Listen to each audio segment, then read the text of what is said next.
ఇవాళ మళ్ళీ కేసీఆర్ లాగా డబ్బులు పెట్టి నాయకులు కొనాలి. రాత్రి రాత్రి ఇళ్ళలో పోవాలి. నీ కంకణ మిషన్ నడవాలంటే మా పార్టీ జనుక, నీకు ఆ ల్యాండ్ పంచాయతీ తీరాలంటే మా పార్టీ జనుక, నీకు బిల్లులుగా పాత కాంట్రాక్ట్ల బిల్లులు రావాలంటే మా పార్టీ జనుక, నీకు మళ్ళీ నీ వార్డులలో పని జరగాలంటే అధికార పార్టీ చేరిక, నీకు పోలీస్ స్టేషన్లో నీకు ఎంఆర్ఓ ఆఫీసులో ఇంత గౌరవం పెరగాలంటే కాంగ్రెస్ పార్టీ చేరిక. నాయకులు డబ్బులు పెట్టబడుతుంది. ఎక్కడ తెస్తాను, ఎక్కడ తెస్తున్నాయి పైసలండి? ఆడగా కట్టినే ఉపవాసం నుండి అటుకులు మొక్కి నేను ఉద్యమం నడిపిన కేసీఆర్ హుజరాబాద్లో 6,000 కోట్లు ఖర్చు పెట్టిండు. బాగా చెప్తా ఆయన అకౌంట్లో వైట్ మనీ 839 కోట్లు ఏమున్నాయని ప్రకటించాడు. ఇలా ఏ ఎన్నికలైనా కూడా ఇలా గతంలో ఎప్పుడు కూడా లేని పద్ధతిలో డబ్బులమయం అయిపోయింది తెలంగాణ.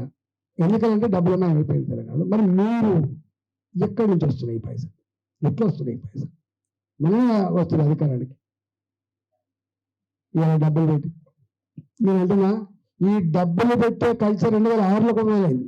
రాజశేఖర్ గారు కరీంనగర్ ఎన్నికల్లో కేసీఆర్ గారిని తెలంగాణ ఉద్యమాన్ని బెనకపిస్తారని చెప్పి 100 కోట్లు ఖర్చు పెట్టింది. ఆ కాలంలో 100 కోట్లు ఖర్చు పెట్టిన కార్యకర్తలు నాయకులు మొత్తం అంగట్ల సరుకులుగా కొని తీసుకుపోయినా, చిత్తులు రాసిచ్చేవాళ్ళు లేకపోయినా, పోలింగ్ బూతులలో కూర్చున్న వాళ్ళు లేకపోయినా కూడా 2,06,000 మెజార్టీతో గెలిపించిన చైతన్యం కరీంనగర్లో మీకు గుణపడడం కావాలి.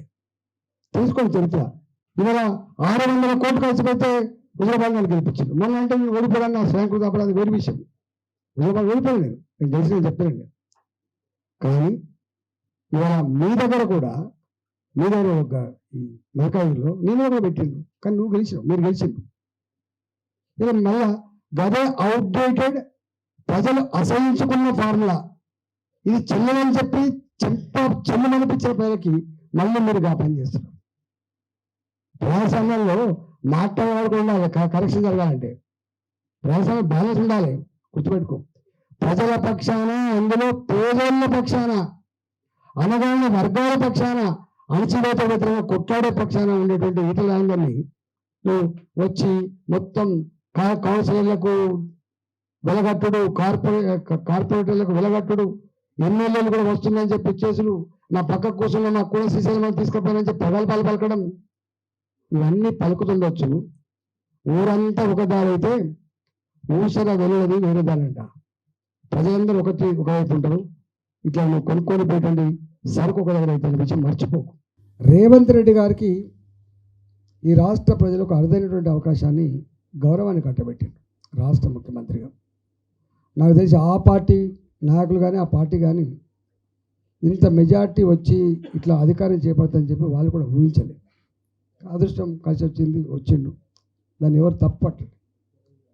వారు వచ్చిన తర్వాత మేము అనుకున్నది ఏంటంటే, తెలంగాణ యావత్ ప్రజానీకం అంతా కూడా ఎదురు చూస్తున్నది ఏంటంటే, ధరణి సమస్యలతో ఏ భూములు కోల్పోయి ఇవాళ అన్నమో రామచంద్ర అని చెప్పి కోర్టు చుట్టూ తిరుగుతూ ఉన్నారో, భూములు కోల్పోయిన ప్రజలు అల్లాడుతూ ఉన్నారో, ఆ సమస్యకు కమిటీ వేయడమే కాకుండా నాకు తెలిసి కోదండరెడ్డి గారు దాని మీద సంపూర్ణమైన స్టడీ చేశాడు. కమిటీ లెక్కలేదు, ఏదెక్కలేదు. వారి దగ్గర ఇంత సమాచారం ఉందంటే బండిల్స్ ఆఫ్ సమాచారం ఉంది, మీతో మేము పంచుకునే వాళ్ళం. ఆ సమస్య మీద దృష్టి పెడతామని చెప్పి అనుకున్నాం. అట్లనే ఇవాళ కాళేశ్వరం ప్రాజెక్ట్ కుంగిపోయిన మాట వాస్తవం. ఇవాళ కాళేశ్వరంకి మిడిమానేరు ఉన్నది, ఎల్లంపల్లి ఉన్నది, ఆ పైన కూడా కొన్ని ప్రాజెక్టులు ఉన్నాయి మనకు. మల్లన్న సాగర్, అదేవిధంగా బస్వా మన సిద్దిపేట దగ్గర ఉన్నటువంటి ప్రాజెక్టు, కొండపోచమ్మ సాగర్, రంగనాయక సాగర్, ఎక్కడో అక్కడ కొంత నీళ్ళు నిలువ ఉన్నాయి. మేమేమనుకున్నామంటే, ఈ ప్రాజెక్టు కుంగిపోయింది కాబట్టి, రైతులు పంటలు వేసుకున్నారు కాబట్టి, వారు దాని మీద సమగ్రమైన దృష్టి పెట్టి ఏ ప్రాజెక్టులో ఎన్ని నీళ్ళు ఉన్నాయి స్టడీ చేసుకొని ఎక్కడెక్కడ పంపులు చేసుకొని కనీసం పంటలు కాపాడుతారని చెప్పి ప్రజలు ఎదురు చూశారు రైతులు.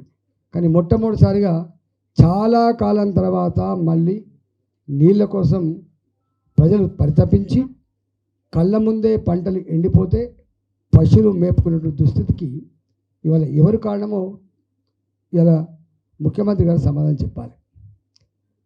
మేము మాట్లాడుతున్నప్పుడు ఈయన ఇట్లా మాట్లాడతాడా, ఈయన అట్లా మాట్లాడతా అని చెప్పి కేసీఆర్ లెక్క ఎగబడితే ఆన్సర్ లేదు.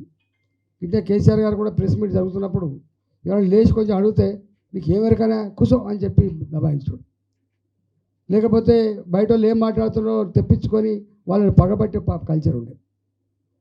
ఏ పొలిటికల్ లీడర్ అయినా కూడా అధికారంలో ఉన్నటువంటి పార్టీ అధికారాన్ని చెలాయిస్తున్న నాయకుడు ప్రతిపక్షాలు మాట్లాడేటువంటి మాటల్ని తెప్పించుకొని హుందాగా స్టేట్స్మెన్స్ లాగా అవును దీనికైనా మనకైనా వాళ్ళు చెప్పిన సూచనలు ఉన్నాయా, సలహాలు ఉన్నాయా, మన ఇష్యూ అంత గంభీరమైనదైతే మరి మనం దీని పరిష్కారం చెప్పచ్చా అని చెప్పి దృష్టి పెట్టాలి.